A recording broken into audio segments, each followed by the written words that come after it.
All women are different, but they are all women. This video is androcentric from a men's point of view and is presented as opinion, commentary, and debate. Expressing opinions is not violence. These are ideas to challenge, question, and argue in public, because classical liberalism relies on the First Amendment for its dialectic. If you are a feminist, then consider this. If patriarchy truly existed as claimed, feminism could not. And if all men are trash and women are equal to men, then what are we to conclude? Women will die for their children, men will die for their wives and children, and God chose to die for all mankind. Authority rolls up with responsibility. If this framing of facts offends you, click off to a cute cat video. Proceeding further will expose you to gamma bias and criticism directed at ideas, claims, institutions, not at any individual's virtue or dignity. Our method follows the 7 liberal arts. The trivium, grammar, logic, rhetoric, and the quadrivium, arithmetic, geometry, music, and astronomy. And the transcendentals, the good, true, and beautiful. If this framework is not for you, feel free to exit now. It's no disgrace. Women are wonderful. God bless America. Men are great. Psychobabble, iatrogenic talk therapy, spreading weakness, trauma, learning, helplessness, emotional basket cases. Written by Conrad, Riker, available now, links in description. Abyssos, how feminized empathy became a weapon of mass disposal, and why men who build civilizations are now told to shut up and cry. I once watched a man get arrested for saying yes too slowly. Not a protest, not a crime. Just a father sitting in family court asked if he agreed to the mother taking their son to therapy. He hesitated because he wanted to know which therapist, what diagnosis, why now, and the judge snapped, "You're hostile." Security, remove him. He didn't yell, didn't curse, just paused like a human being with thoughts. But in the feminist court of emotions, hesitation is rebellion. That moment wasn't an anomaly, it was the operating system. The same system that lets a woman abort a child at 9 months, then sue the father for child support if he dares object. The same system that gives women 80% of suicide funding, while men kill themselves at 4 times the rate. The same system that calls a man toxic for building a company, but calls a woman empowered for reporting him to HR over a joke. Wake up, you're not living in reality. You're trapped in a feminist simulation, where truth is treason and empathy is a weaponized tax collected from men. I don't care if you're religious, atheist, trad, or a gym bro who just wants to live in peace. You've been colonized, not by foreigners, not by immigrants, but by an internal parasite, the cult of female victimhood, dressed up as justice. It's why a man who helps a stranger is instantly suspect. Was he trying to impress a woman? While a woman who lies about rape on social media gets book deals, it's why Elon Musk gets called a sociopath for building rockets, while a TikTok girl gets millions for crying over a dead hamster. It's why men die in mines, on rigs, in war, in silence, while women demand safe spaces from opinions. Schopenhauer saw this coming. He called pity a metaphysical error, and today, pity has become policy. The state doesn't reward virtue. It rewards vulnerability theater. The louder you cry, the more you get. And who cries loudest? Women. Always. Even when they're lying, even when they're winning.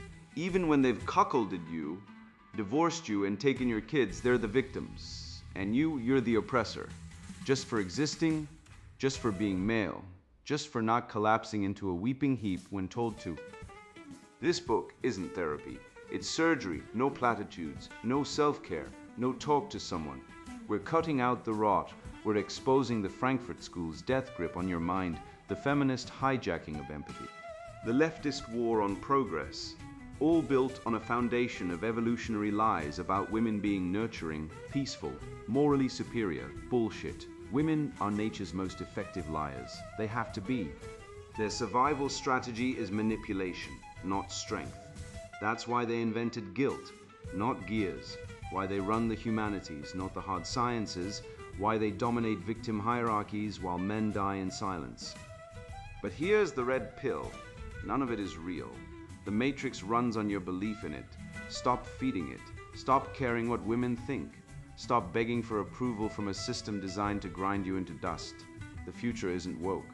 It's awake, and it starts when you look at the world, not through tears, but through truth.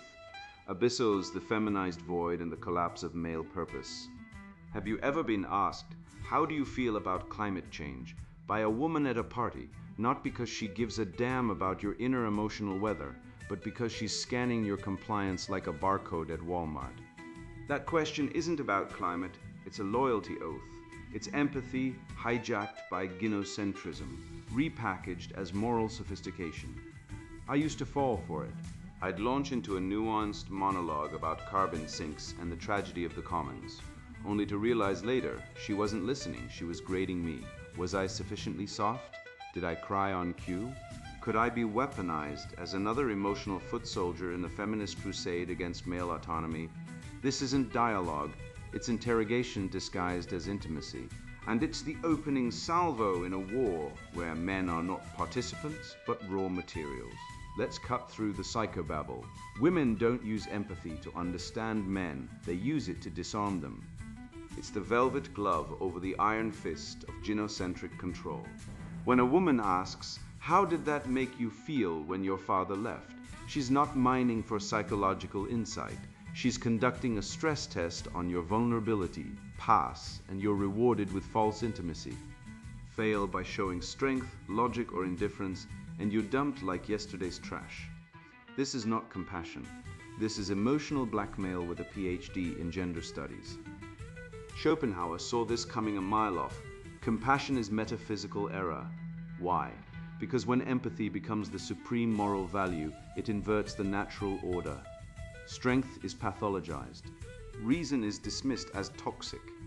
And men, those inconvenient, results-oriented beasts, are re-engineered into weeping serfs on the emotional plantation. We're no longer hunters, builders, warriors.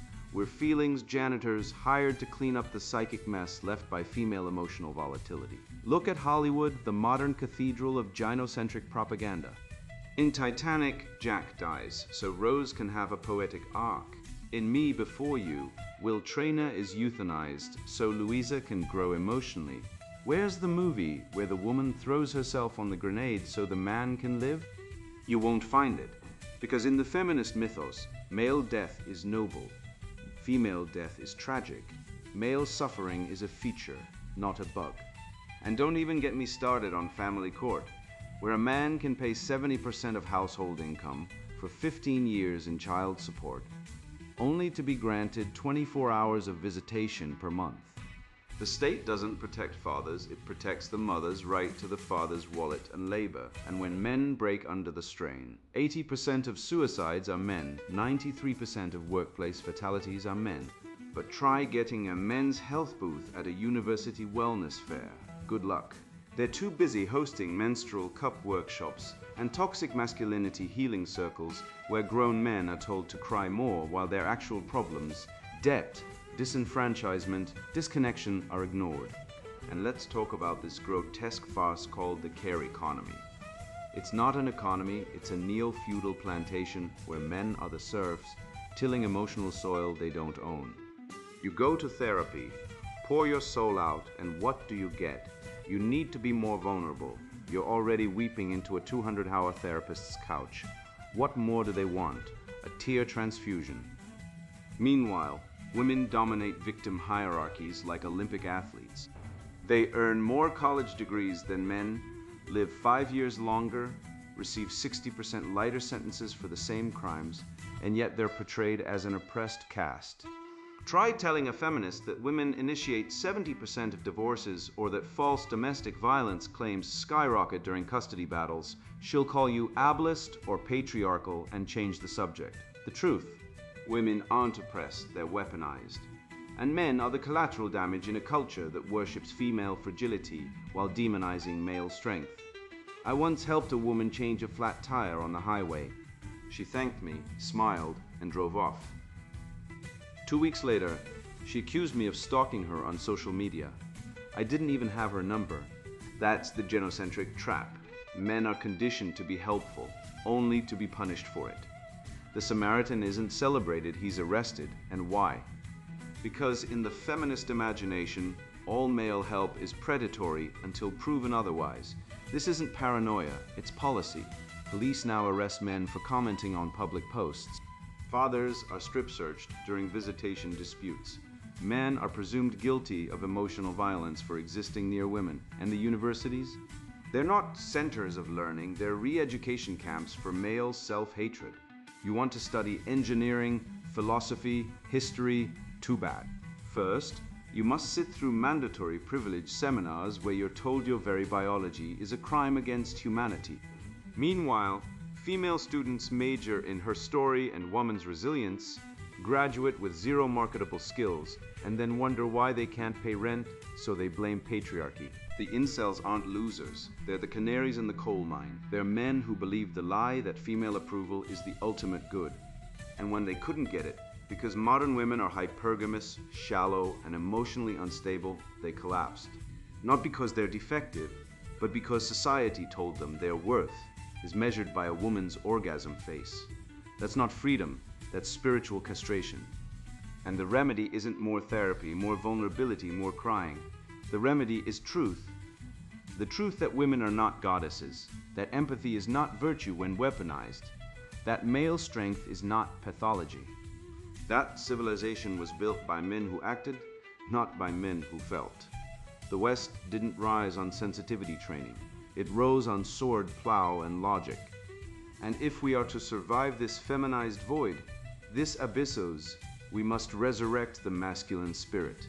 Clear-eyed, unapologetic, and free from the emotional parasitism that's hollowing us out. I've seen this pattern too many times, first in the therapy offices where men are told to cry more and lead less, then in universities where ambition is pathologized as toxic, and now in the lab where saving lives is branded as hubris. It wasn't until I watched a bioethicist on CNN equate gene editing with eugenics, while ignoring that nature is the original eugenicist, culling the weak without apology, that I realized this isn't about safety or morality, or even science. It's about control. They don't want to uplift man, they want to anchor him, to chain progress to the slowest, weakest link, so no one escapes the suffocating flatland of enforced equality. And if that means letting children go blind, so be it. Anything to preserve the dogma. Technomachia, the war against progress, and the cowardice of the left. Equality is not the absence of hierarchy, said Nietzsche, but the right to stand on one's own feet. And yet here we are in the 21st century, watching a grotesque parody of human progress, where the heirs of Marx and Wollstonecraft scream not for freedom, but for the right to remain weak. They don't want to compete. They want to disqualify competition. They don't want to innovate. They want to prosecute innovation. And when CRISPR edits a gene to eliminate sickle cell anemia, they don't cheer. They shriek, playing God, as if their moral authority were written in blood on stone tablets by the goddess of victimhood herself. Let me tell you plainly, their opposition to human enhancement is not about ethics. It is about equality, not equality of opportunity, but equality of mediocrity. They'd rather see millions die of preventable disease than allow one man to rise above the herd. Leftists don't fear CRISPR because it's dangerous. They fear it because it works. It shatters their dogma that all men are the same, that effort doesn't matter, that talent is theft. And so they invoke precaution, risk, ethics, all code words for stop that man from getting ahead. They did it to Edison, they did it to Salk, and now they're doing it to the scientists who could cure aging. Meanwhile, in sub-Saharan Africa, children go blind and die from vitamin A deficiency, while Greenpeace, that gang of eco-Leninists in hemp sandals, spent 15 years blocking golden rice. A genetically modified crop that could have saved 2 million lives. 2 million, not metaphor, not projection, 2 million. And for what? Because they worship nature like a pagan idol and believe man should remain groveling in the dirt, equal in his suffering. That is not environmentalism, that is death worship. And who leads this crusade against progress?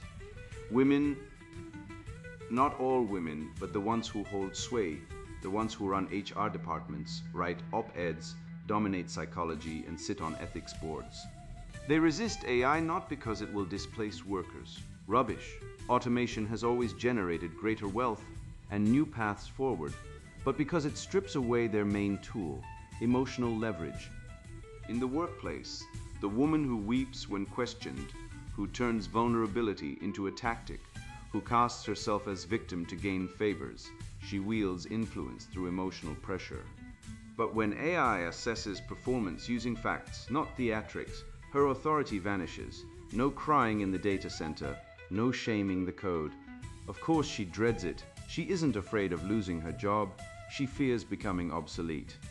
So she joins the ranks of regressive activists shouting that AI is racist, sexist, risky, as if Siri insulted her appearance. The irony is overwhelming. These same women who demand equal pay for equal work then reject the very system that would guarantee impartial evaluation, erasing the prejudice they pretend to despise. But they don't seek justice. They seek privilege. And when advancement threatens that, they become agents of decay. I once saw a woman on a panel at Davos break down because machines might replace radiologists. Meanwhile, the man beside her, the one who actually developed the AI that detects cancer 30% more accurately than people, was jeered for lacking compassion.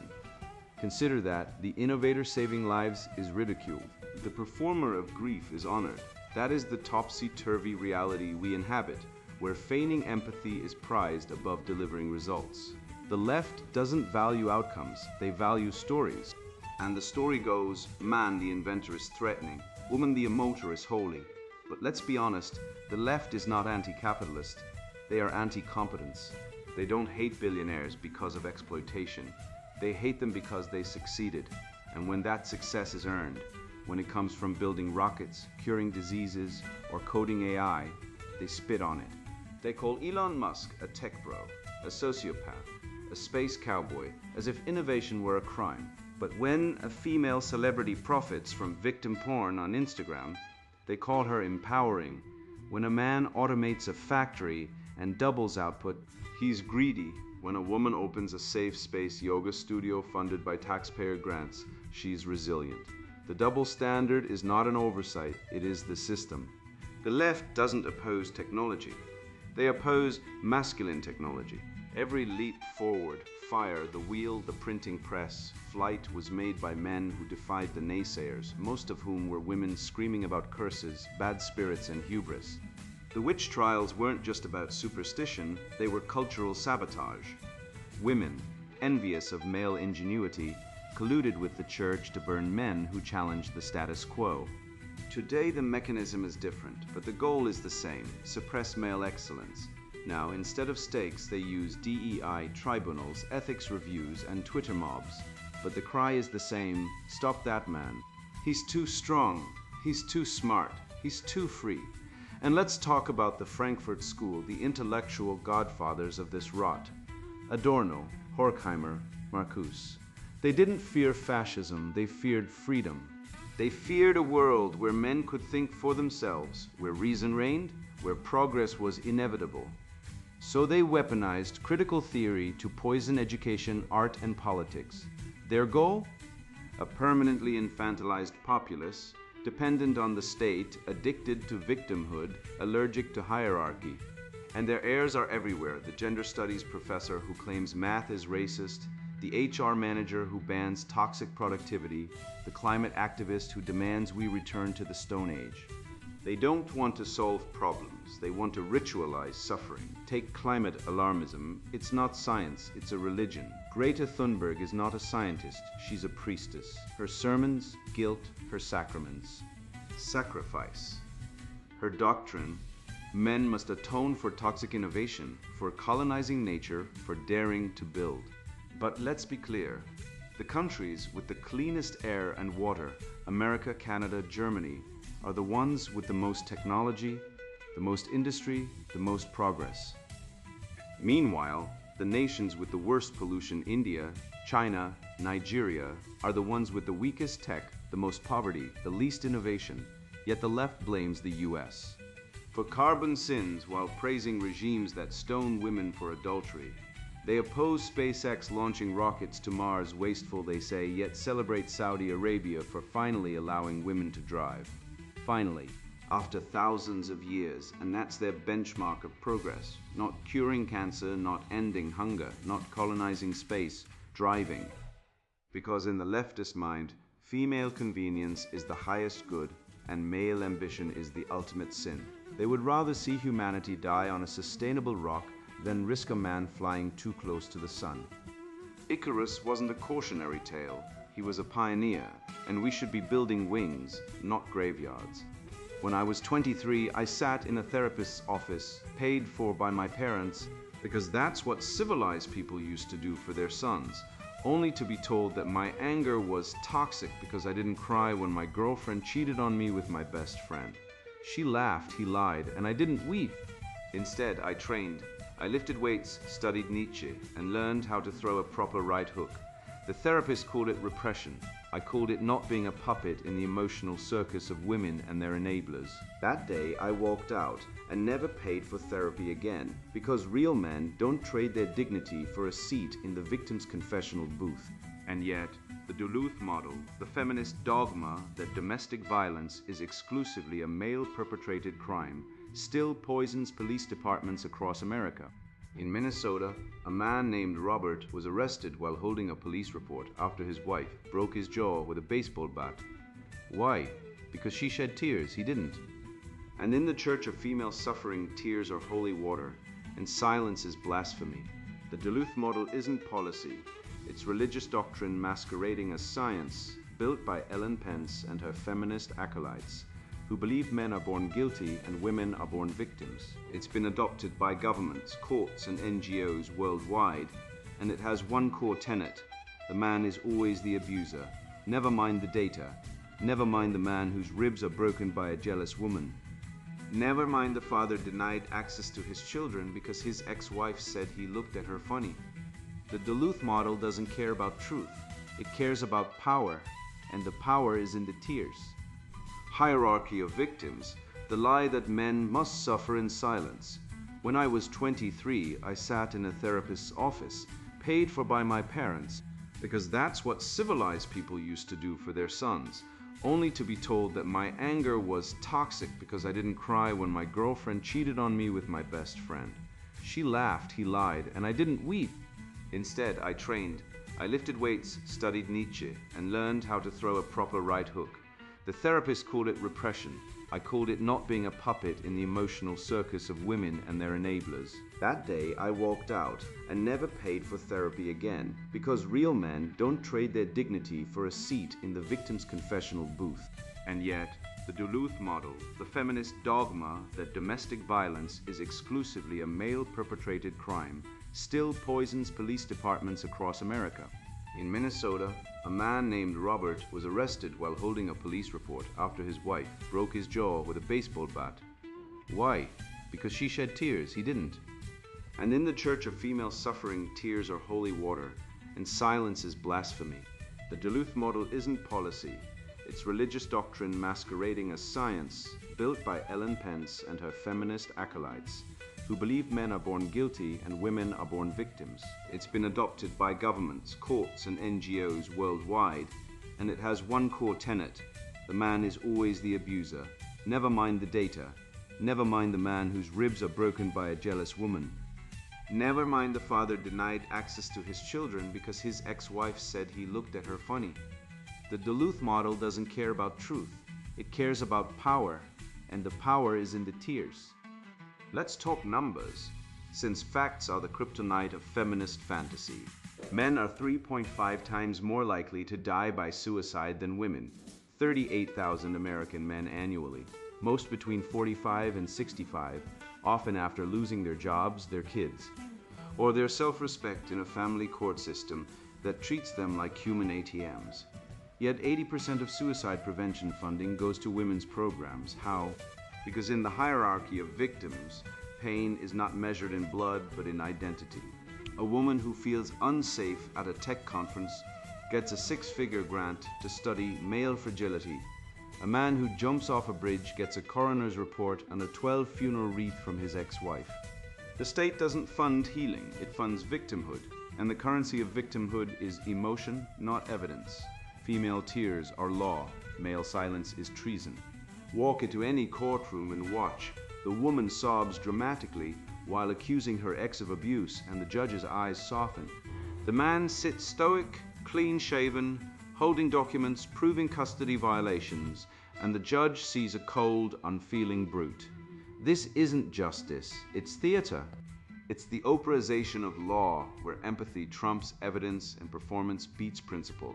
The Stoics warned us, emotion without reason is tyranny, and today that tyranny runs the asylum. Schopenhauer saw it coming.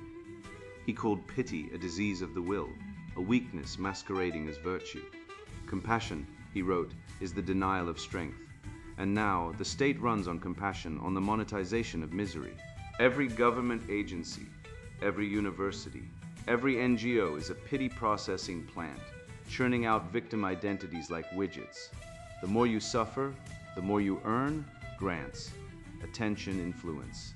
But there's one rule: you must suffer correctly. You must be female or gay or trans or non-white. If you're a straight white man, your suffering doesn't count. If you die in a coal mine, it's progress. If you die in startup failure, it's hustle culture. But if a woman stubs her toe on patriarchy, it's a national emergency. This is the doctrine of male disposability. Men are tools, not people. We fight wars, build cities, die in factories, and fund the welfare state, while women demand safe spaces from uncomfortable ideas. Let me be clear, there is no safe space from truth, and the truth is this: men are not oppressed by women. Men are exploited by them, and then blamed for the exploitation. The feminist doesn't want equality. She wants supremacy. She wants the man to suffer in silence while she screams from the rooftops, and if he dares to speak, she calls him toxic. Remember the Rolling Stone hoax? The Jackie story, 2014, about a woman gang raped at a UVA frat house. The media went full hysterical. Believe all women. College campuses erupted in rage. Frats were shut down, lives ruined, and then it was all lies. Jackie admitted, she made it up. The attack never happened, but did Rolling Stone apologize? Did the feminists eat their words? No, they pivoted. Even if this one was false, they said, the pattern is real. The pattern? The pattern is that women lie, institutions believe, and men are destroyed. And still the mantra persists, believe all women. Try that in a court of law, with any other claim. Believe all accountants. Believe all pilots, and you'd be laughed out. But for women, it's policy, it's gospel. The Church of Female Suffering has no need for evidence. Faith is enough, and the altar, it's built from the broken lives of men who dared to defend themselves. I once watched a YouTube video of a man being arrested for commenting grow a pair under a viral video of a woman crying about workplace sexism. Police showed up at his door for a comment. Meanwhile, women post videos threatening to kill men, call for genocide of white men, and no SWAT team descends. Why? Because female rage is sacred. Male defiance is heresy. The empathy trap is real. They don't want your opinion on immigration or taxes or foreign policy. They want to know if you will submit, if you will prioritize female feelings over truth, borders, and civilization itself. Fail the test and you're to toxic pass it, and you get to survive on your knees. But here's the secret they don't want you to know. The man who stays silent is not weak. He is strategic. He knows the game is rigged. He knows that speaking up will get him fired, doxxed, arrested, or worse. Emotionally neutered by a therapist who calls his resilience repressed trauma. So he stays quiet, not because he agrees, but because he sees the inverted hierarchy where the white straight man's pain is invisible, and the privileged woman's whim is law. The Duluth model, the suicide funding fraud, the Rolling Stone hoax, the arrest for a comment, these are not isolated incidents. They are symptoms of a deeper rot, the weaponization of emotion and the demonization of stoicism. The West was built by men who suffered in silence, not because they were broken, but because they were strong. Washington crossing the Delaware didn't pause to journal his feelings. Churchill didn't cry during the Blitz. They acted, they endured, they led. But today, leadership is pathologized as toxic masculinity, and the cure? Therapy psychobabble that turns men into emotional basket cases, dependent on validation from women and the state. The answer isn't more tears, it's more truth. The truth that men are not the oppressors. The truth that women are not angels. The truth that suffering is not a competition. And when it becomes one, the strongest are silenced, so the weakest can rule. Break the spell. Stop paying for therapy that weakens you. Stop believing the lies. Be silent, not out of fear, but out of sovereignty. The man who does not beg for pity is the man who cannot be broken. I once believed that if I worked hard, stayed honest, and treated women with respect, the world would reward me with dignity and fairness. But after watching too many good men discarded like used tools while clowns in muscle shirts and performative tears rose to the top, I realized the game was never about merit, it was about worship and the temple.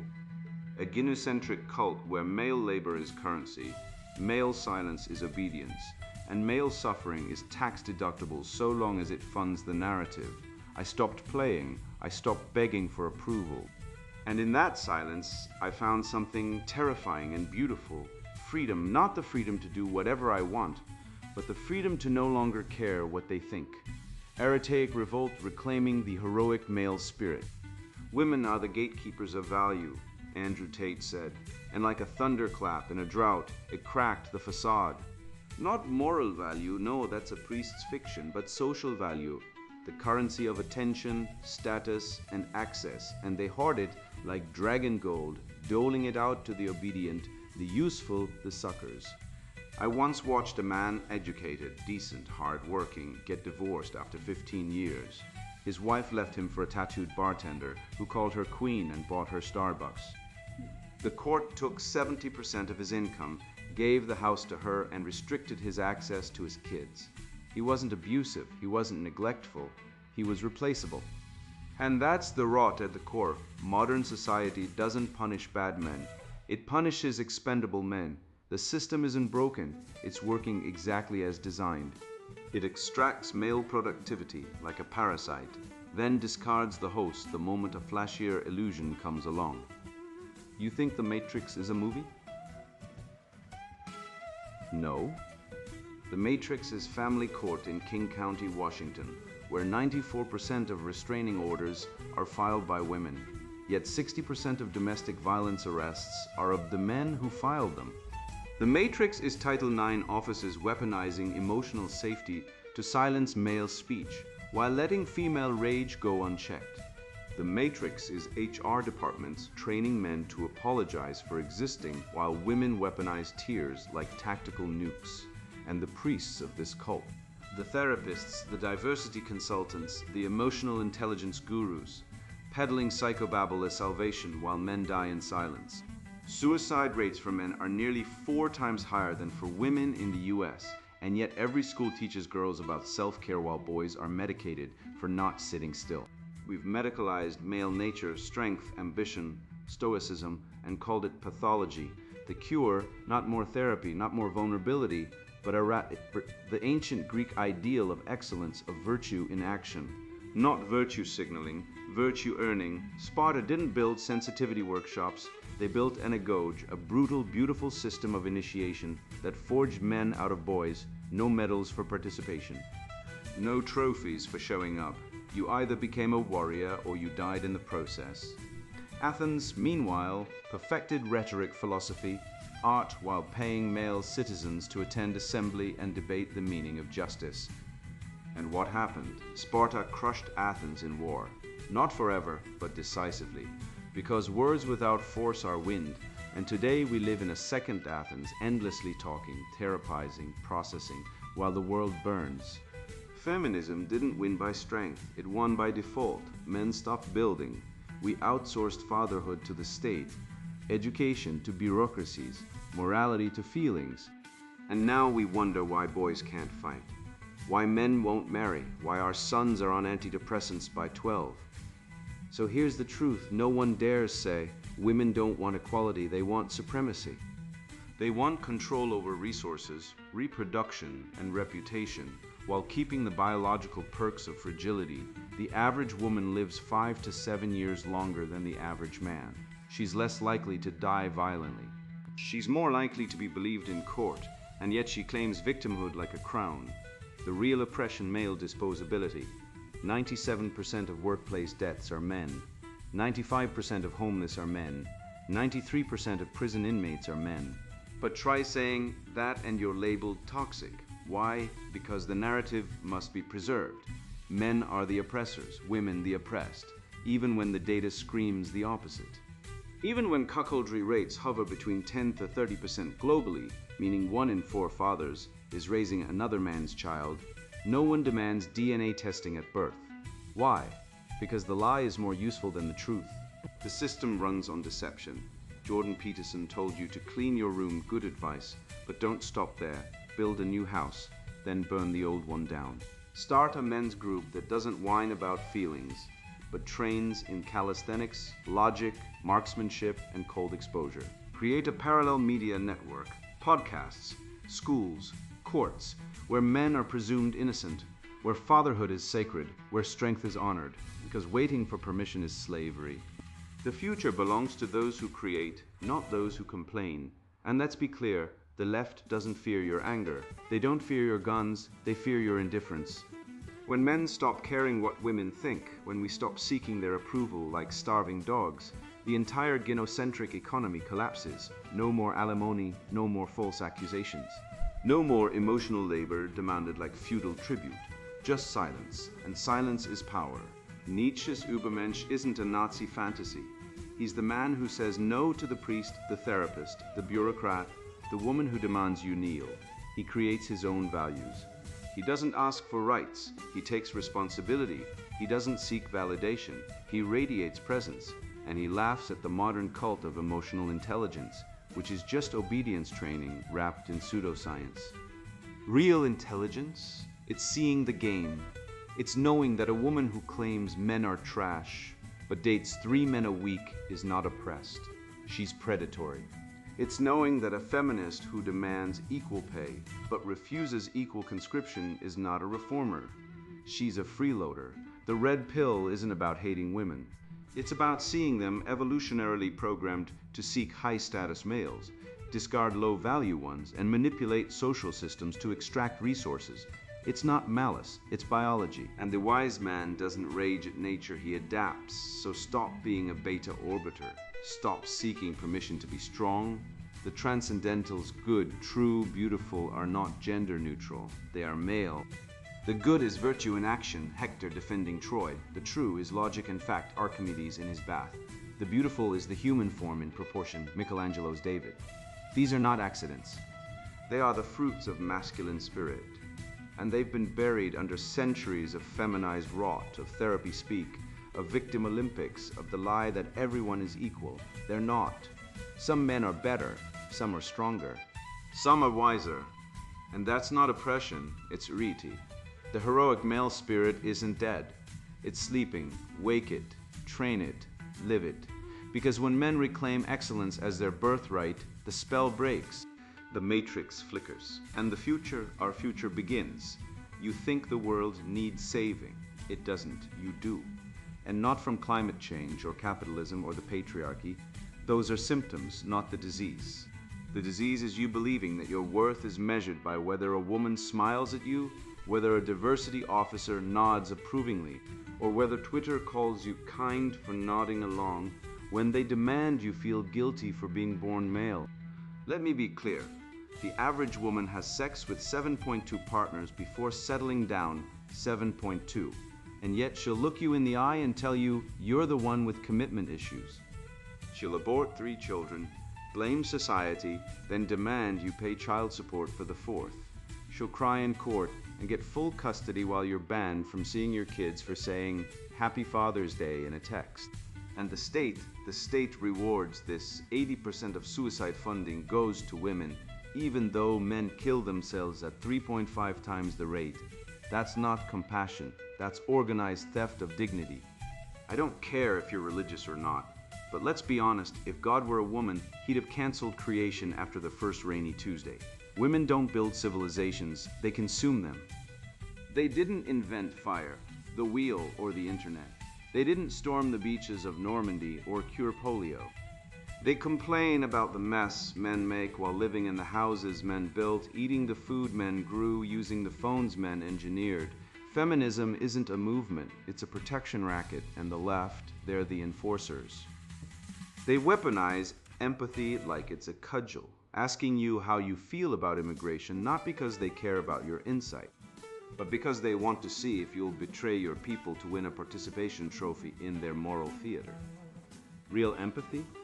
Real empathy is building a fusion reactor that powers a continent. The rest is emotional coupon clipping.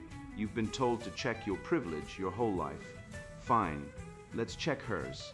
She lives 6 years longer than you. She earns more degrees. She gets lighter sentences for the same crimes. She can abandon her children legally.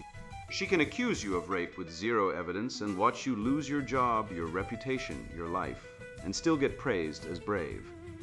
Meanwhile, you die in mines on battlefields, in startup garages, and get called toxic for expecting respect. The Duluth model, the feminist framework for domestic violence, assumes you're guilty before you speak. If she scratches you and calls the cops, you go to jail. If you bleed out in silence, no one notices. This isn't oppression, this is war. And you've been fighting it alone, brainwashed into believing the enemy is yourself. So here's your awakening. Stop serving. Stop seeking validation from women who trade you for a latte and a yoga instructor. Stop begging the system that despises you to finally see you. Build, create, lift, fight, not for them, for you. The red pill isn't about hating women, it's about seeing them, and once you see, you can't unsee. You'll notice the 25% of women who cheat in marriage, not because they're bad, but because biology rewards their deception. You'll see the 93% of workplace deaths that are men, the invisible martyrs of progress. You'll realize that every time you show empathy on command, you're being vetted for exploitation. The man who helps a stranger isn't kind, he's being tested to see how much he'll give before he says no, and the man who says no, that's the revolution. You are not broken, the world is, and the only repair is you, standing firm, unapologetic, unavailable, not angry, not hateful, free. The left fears you not because you're violent, but because you're indifferent. When men stop caring what women think, the matrix collapses. So go build your life, train your body, master your craft. Raise your sons to be lions, not lambs. And when the next girl cries about toxic masculinity, hand her a shovel and say, honey, dig until you find the real toxicity. It's been buried under centuries of male sacrifice. The spirit of the West isn't dead. It's waiting for you to rise. And now the sponsored book introduction, Psychobabble, iatrogenic talk therapy spreading weakness, trauma learned helplessness, emotional basket cases. This book was written in blood. Not mine, but the slow, quiet hemorrhage of men I've watched die on the inside. Good men, strong men, men who once carried the world on their backs, reduced to whispering about their inner child while crying into journals handed to them by women who've never lifted a hammer, never fought a day in their lives, never built anything that lasted. I've seen men who used to run companies, fix engines, lead platoons, now beg therapists for permission to feel anger, to stop apologizing for existing. I've watched them trade their agency for diagnosis, their pride for pity, their strength for a label. And I've asked, who benefits? Not the man, not his family, not society, but an entire industry built on turning men into patients, and patients into dependents. This book is not therapy. It is therapy's autopsy. I used to believe in the system. I sat in on sessions, read the manuals, listened to the jargon, trauma-informed, emotional validation, processing your feelings. I nodded along like a fool, thinking this was progress. Then I started noticing patterns. The way every problem in a man's life, his failure, his anger, his ambition, was reframed as a disorder. The way fathers were demonized, masculinity pathologized, and responsibility erased under the banner of healing. The way women, especially, were trained to speak in a language of victimhood, collectivism, and moral superiority, while men were told to sit down, shut up, and repent for their privilege. I saw how the language itself was weaponized. Words like toxic, patriarchy, gaslighting, narcissist, not to clarify but to silence. I realized that talk therapy isn't about curing weakness, it's about manufacturing it. And the people doing the manufacturing aren't healers. They're ideologues in lab coats. This book is for men who are tired of being told they're broken. Men who refuse to blame their father for every flat tire, every failed relationship, every bad day at work. Men who still believe in logic, in reason, in the trivium, grammar, rhetoric, logic, as tools to dismantle lies.